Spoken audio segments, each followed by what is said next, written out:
বন্ধুরা স্বাগতম আপনাদের আমাদের চ্যানেল দ্য বেঙ্গলি ফিটনেসে। আজকের আমাদের টপিক হলো চেস্ট ফ্যাট। বন্ধুরা আপনারা কি চান আপনার চেস্টে জমে থাকা বাড়তি মেদ কমিয়ে একে আকর্ষণীয় আকারে গড়ে তুলতে?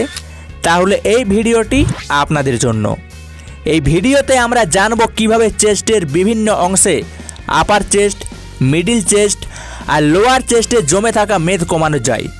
চেস্টে যখন অতিরিক্ত ফ্যাট জমে যায় তখন শুধু আকার খারাপ হয় না, বরং আমাদের আত্মবিশ্বাসও কমে যায়।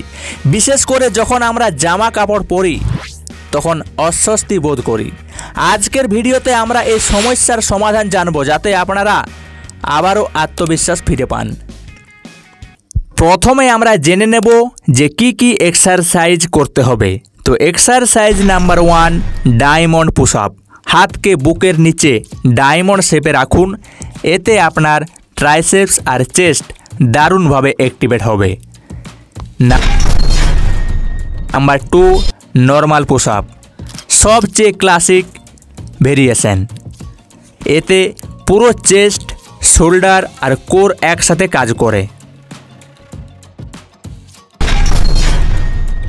নাম্বার 3, হিন্দু পুশ আপ, শরীরকে স্ন্যাকের মতো সামনে পিছনে নিয়ে যান, এতে ফ্লেক্সিবিলিটি বাড়ে, শোল্ডার আর ব্যাকও স্ট্রং হয়।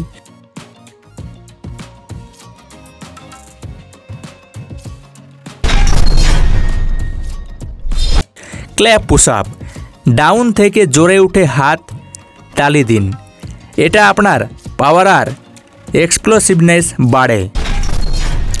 ওয়াইড পুশ আপ, হাতকে কাঁধের চেয়ে বেশি চওড়া রাখুন, এতে আউটার চেস্ট আর শোল্ডার ভালোভাবে ডেভেলপ হয়।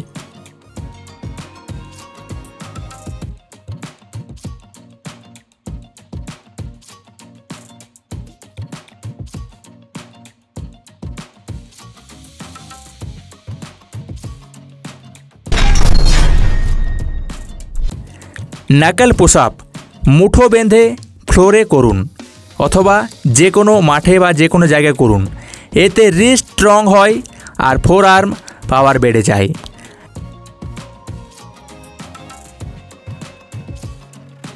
ডায়েট টিপস, কি খাবেন কি খাবেন না।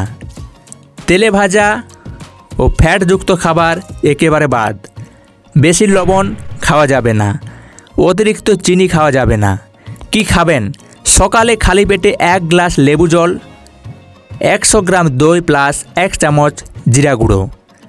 প্রচুর শাক সবজি ও স্যালাড খেতে হবে, টাটকা ফল খেতে হবে, বাড়ির রান্না করা খাবার খেতে হবে।